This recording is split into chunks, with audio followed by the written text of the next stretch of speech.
हम मौजूद थे गिलगित बल्तिस्तान के तमंगू में, जहाँ पे हाल ही में अभी तूफानी बारिश की वजह से गाँव का जो हाल है इसकी वजह से बहुत खराब हुआ है।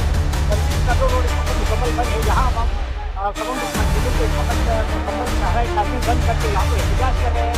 तकरीब नुमाइंदा के खिलाफ नारेबाजी कर रहे हैं, कोई इकदाम नहीं उठाया। रोड भी ब्लॉक है। यहाँ पे हजारों जो मस्जिदें हैं वो भी मजबूर है। वो लोग अभी रोड भी बिल्कुल शुरू भी है।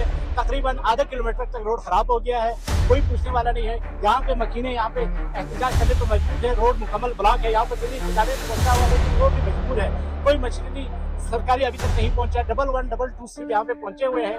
यहाँ पे मुसलसल नारेबाजी हो रहे हैं। मुंतखब नुमाइंदा जो कि अपनी दे दी है यहाँ के, उनके खिलाफ नारेबाजी हो रहे हैं और दिल्ली इंतजामिया के खिलाफ हो रहे हैं। इस वक्त हम मौजूद है तमंगू की जो मेन शहर पे, यहाँ पे आप मेरे बिल्कुल अकब साइड पे आप देख सकते हैं ये जो हालत, यहाँ पे रोड ब्लॉक है।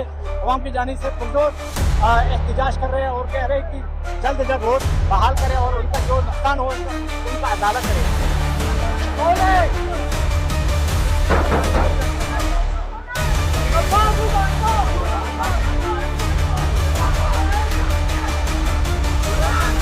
इस वक्त आप देख सकते हैं अमजद बेदी के जो अमजद बेदी गाड़ी है